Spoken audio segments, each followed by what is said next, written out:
สบายดีมันสุขุสุคนยามมื้อเช้าพี่น้องอ้นก็ต้มกบพี่น้องป่นเรื่องเลยใส่หน่อไม้ส้มกินกับหน่อไม้ต้มพ่อเพิ่นแม่เพิ่นเอามาผากแล้วอ้นต้มแล้วอ้นเอาเข้าตู้เมียนนะเพียงเนาะก็เลยสิกินกับหยังเด้หน่อไม้ต้มก็เลยมีกบอยู่ FC เพิ่นซื้อให้แต่โดนๆแล้วพี่น้องแต่อ้นก็ยังค้างเมียนเนาะค้างเมียนยัง3โตพี่น้องเอ้ยก็เลยมาต้มใส่หน่อไม้ส้มนี่เด้มันบ่อยากเห็นปานใดเนาะพี่น้องเนาะเฮ็ดกับข้าวกับน้ำแล้วเรียบร้อยอ้นก็สิมาเมียนเลยพี่น้องเอ้ยเมียนศอกเมียนซิ่งเมียนเฮือนเมียนซานทุเฮือนทุซานคือเก่าพี่น้องเอ้ยเฮือนซานเฮาเห็นบ่ต้องเมียนต้องถูต้องปัดมันตลอดพี่น้องเอ้ยบรรยากาศบ่เต้ก็บ่ได้ไปเวียกเด้อพี่น้องมื้อนี้เด้อหาไปไสล่ะสองพ่อลูกไปไสล่ะฮะไปไสล่ะฮะจักกินรู้ทันบ่เห็นเห็นรถจักรถือไปเอาจักไปเฮือนปะเถาวันเฮือนปะเถาวันสบายดีนะลูกสบายดีป่ะด้วย ต้มกบไว้พี่น้องนี่มันนี่อ้นก็มาเก็บผักเด้อพี่น้องเด้อเก็บผักใส่ปนกบพี่น้องแล้วก็สิเก็บไปเห็ดผักเวลาเขาขายของแหละจะเอากระหล่ำกับผักหอมป้อมนี่แหละให้เพิ่นเด้อพี่น้องเด้อแถมไปนำแถมกับปิ่งกับจามเด้บักน้อยมันมาอย่างเด้เหยียบโนเหยียบผักข่อยหมดโธ่เครียดละเฮ้ยเครียดละ เครียดละพี่น้องเครียดเลยพี่น้องเลยแม่บอกให้เหยียบผักจะซื้อลูกมาพี่มาลงมาพี่มาเร็วเเอาไปใส่ปนกบน้ำแน่พี่น้องเลยมันนี่อ้นกะเห็ดอยู่เห็ดกินแล้วเรียบร้อยก็สิเมี่ยนห่องพี่น้องเมี่ยนห่องแล้วก็เมี่ยนเฮือนถูซานแล้วก็แล้วหมดทุกอย่างแล้วก็อาบน้ำแต่งโตเตรียมออกไปขายเครื่องคือเก้าแหละพี่น้องเลยอ้นสิลกเอาเด้อพี่น้องเด้อลกแล้วก็สิหวานไหมเด้อพี่น้องเด้ออย่าเข้าไปลูกออกมาเท่าน้อยออกมาดิวะให้แม่มาให้แม่มาโอ้ยลกซอยบริทำลายเนี่ยเอาเบิ่งแล้วพี่น้องผมเอามาพี่ลงมาให้แม่มาพี่อย่าให้เจ้ามันยืนให้เจ้าเดี๋ยวทิมละให้ไปเขามาเอาออกไปลกปันหนึ่งกับพ่อเก่งเลยมาลงมามาให้แม่มาพี่ให้แม่มาไปอยากลกซอยไปออกพอแล้วพี่น้องปนกบมาบัดเนี่ยกินกับปีพี่น้องปีอยู่เพื่อนนี่แหละปนปิดลงลายมือแล้วกับน้ำมันต้มพอพนเอามาผัก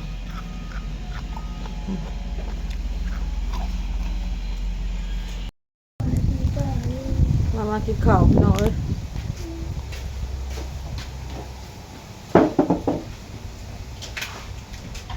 สบายดีพี่น้องมากินข้าวไปพี่น้องกินข้าวมาตัดลูกข้าวตัดอันนี้น้ำตัดสองเลือกลูกไก่เข้าไป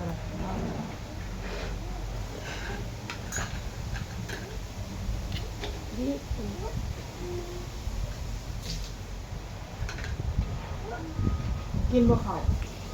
ก็เป็นล่างหรอกเป็นไม้หรอกเป็นล่างหรอกเนี่ยหรอก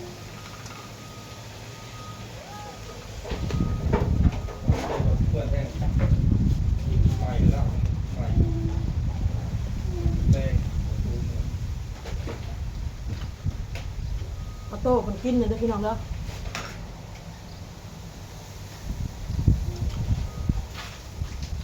วางลมพัดขึ้น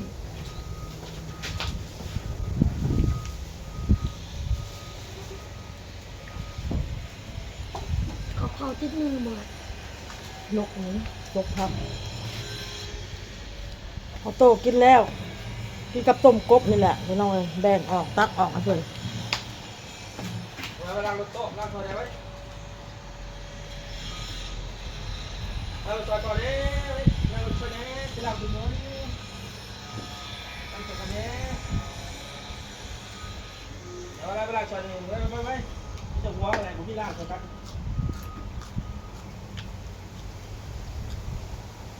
ล้างตัวนี้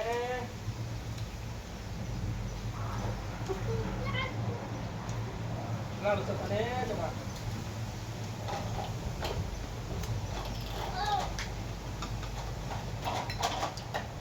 ตากี่ล้างตัวนี้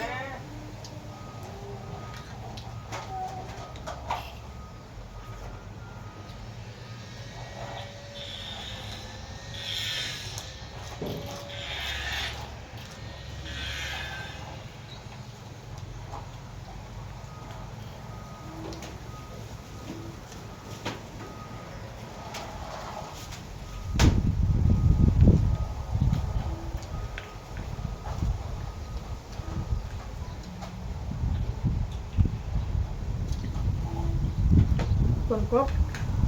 สามารถต้ม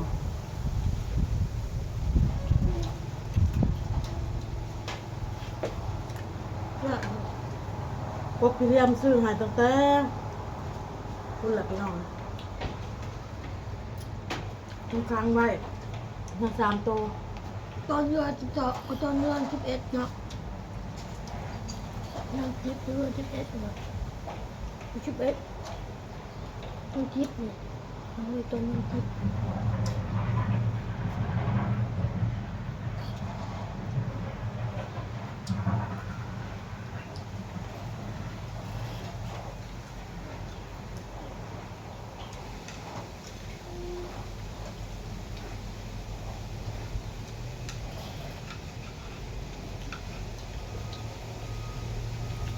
กบนี่มันตายง่ายนะ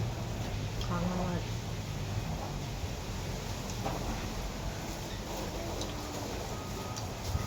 จะไปเห็นหรอล้างรถของกันเป็นล้างของกันก่อนนะ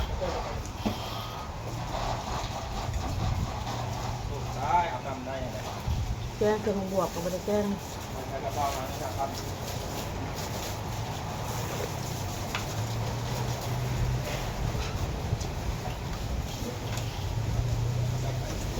เสื้อบานนั่นมันอยู่บ่มาต่อกันล่างรถเนี่ยมิสกี้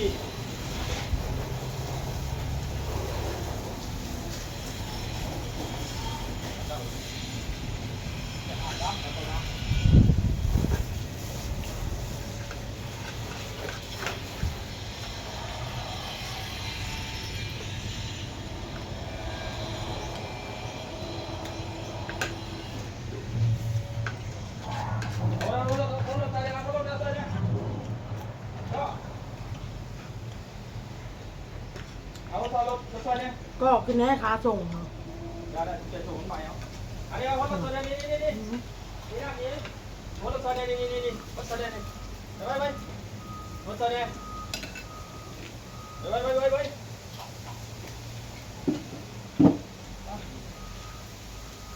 อย่าปวดมดรถตัวนี้นี่ไปรถตัวนี้นี่ เอารถไปล่าง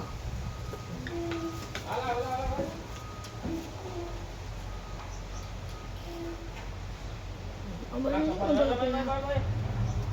ดึงนำเลย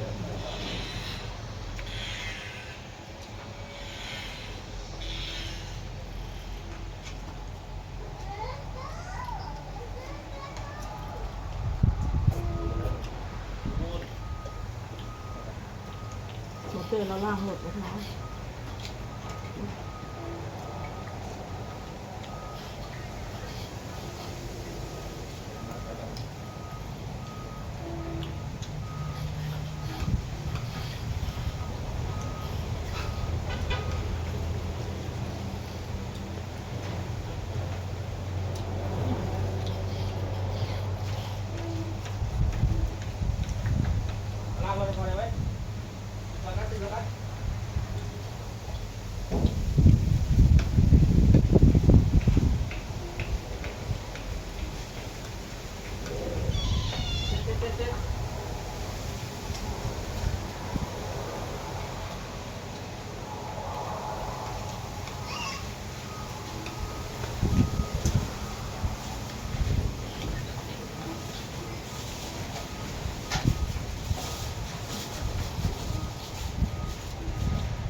บ่เอาโตล่างรถไปพอพี่น้อง มาหน่อยล่างรถผมเป็นไงมาหน่อยอ่ะ ดึงขึ้นให้ส่งจ่อยแห้งสุดจนรวม จอยไง ล่าง2 คันบาทเดียวล่างเนี่ยพี่น้องตีไม้ผ้าไม้แล้วก็สะอาดนะไม้น้องเลยตาเนี่ยนะครับ โอ้ยล่างซอยบ่น่ะเนาะเอ้ยล่างรถซอยเพาะบ่เอ้ยเอ้า นี่นำเดี๋ยวนี่ซีคนเนี้ยซีคนเนี้ยเอาซีคนเนี้ยซีนี่นี่เอานี่เป็นเสียหายไรเป็นแบบแท้ เปิดแห้งเปิดล่างนี่จะเปิดแห้งโอ้ตั้งใจดีได้หนาวเลยตั้งใจดีได้หลัง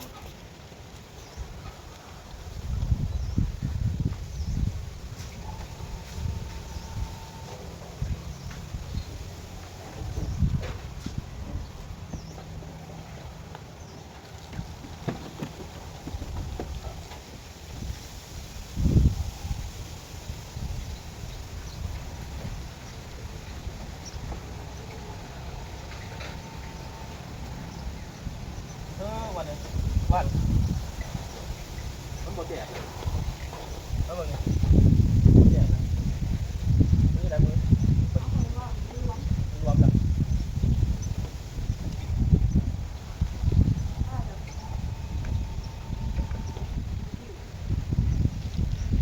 นี่จะต่อใจง่ายดอก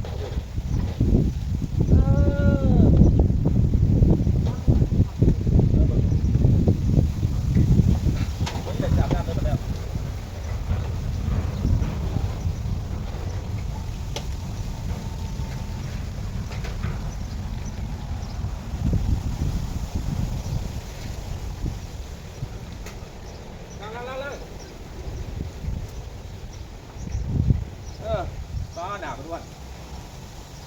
เข้าใจกันแล้วโอ้เก่ง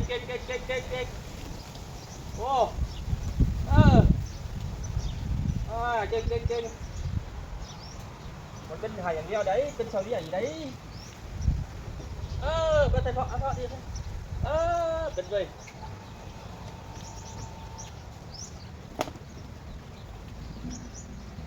ตั้งใจเลยนะเปิดหนามัน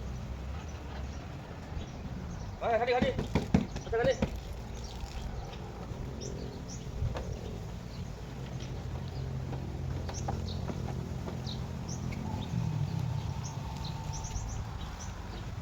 เอาดิสิคันนี้ให้พอเนี่ยคันนี้เป็น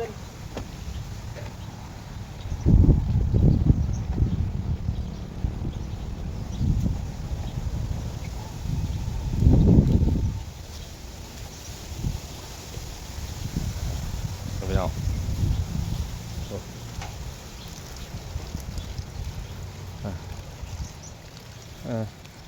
โอ้เบิ่งหน้าไม่ต้องเบิ่งหน้าหน้าตั้งใจกันนะเดี๋ยวเป็นอาบน้ำพี่น้องเมื่อคืนเราไปอาบน้ำเปิดน้ำปุ่นให้ลูกอาบให้ไปลินน้ำก่อนทำไมลินน้ำไม่ได้ซอยพี่อยากเลยเนาะเป็นเลยเป็นพอสิลังแต่เฉพาะนี้เฉพาะงามแล้วบัดนี้เมื่อเช้านี่ปตะวันยืมรถให้พี่น้องเลยให้แล้วปตะวันเอาไปตลาดเพิ่นไปซื้อเครื่องเพิ่นพี่น้องฝากยังให้ตื่มอีกว่าให้ไปเอาพี่น้องซี่ไปผู้ซี่เพื่อนปตะวันผู้เอาจนได้เป็นคนที่แบบที่ว่าอะไรรักษาได้วันหนึ่งกับที่เครือของ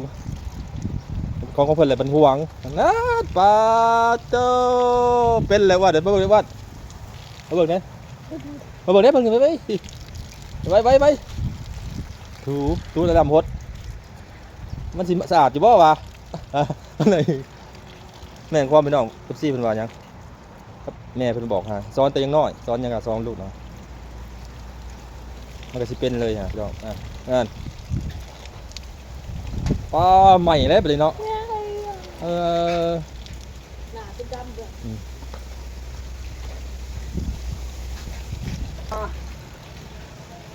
เ ลุงเว้าหยังน่ะ ตัวบาท ลุงเว้าหยัง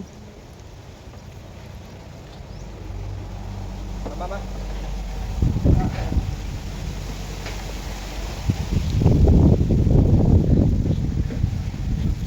จริงจังขนาดเลยจริงจังขนาดว่า หน้าเพื่อนแห้งอันนี้ เอาขอล่างก่อน เอาให้เพิ่นเฮ้ยเอาให้เพิ่น มาเดินจับที่ดอกล่างแล้ว เออ จับล่างขึ้นมาล่างก่อน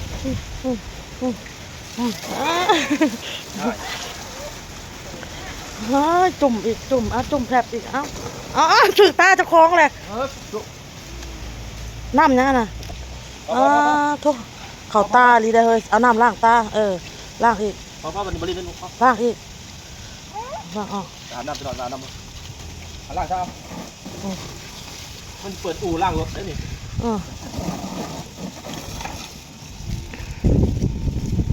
เอาเฮ็ดโอ้ยมันเจ๋งอะลิล้างรถจอยอีเปาะได้เฮ้ยเก่งอะลินี่ฮะเธอเฮ้ยคือขนาดออโต้นี่ คือพอใหญ่ว่ะ